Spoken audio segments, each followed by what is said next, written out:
નમસ્કાર મિત્રો, એક ખૂબ જ સમજવા જેવી વાત. એક ગામમાં એક કૂતરો રહેતો હતો અને સદનસીબે એ કૂતરાને એક વખત આખી રોટલી મળી. એટલે કૂતરો તો આનંદમાં આવી ગયો કે આજે તો આખી રોટલી મળી છે, મસ્ત મજાની. એટલે કૂતરો એ રોટલી લઈને ગામમાંથી સીમ બાજુ જવા નીકળ્યો, ખેતર બાજુ જવા નીકળ્યો. વચ્ચે એક નદી આવી અને એ નદી પસાર કરવા માટે નદીમાં ઉતર્યો. એટલે નદીમાં એને પોતાના પ્રતિબિંબમાં એક સરસ મજાનો બીજો કૂતરો દેખાયો, જેના મોઢામાં પણ રોટલી હતી.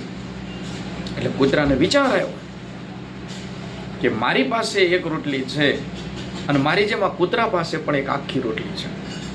એક કામ કરો, આ કૂતરા પાસેથી હું એ રોટલી પડાવી લઉં, એટલે મારી પાસે 2 રોટલી થઈ જાય અને આજે મને 2 રોટલી મસ્ત મળે.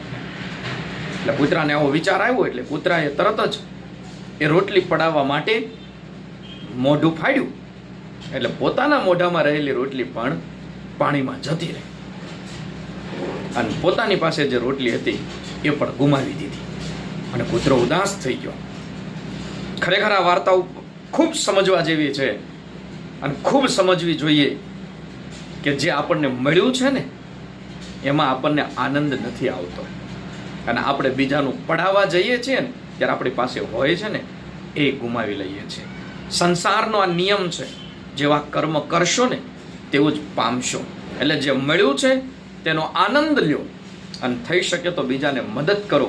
પણ જો તમે બીજાનું પડાવવા જશો તો તમારી પાસે છે ને એ પણ પડી જશે અને સમૂળગું જતું રહેશે.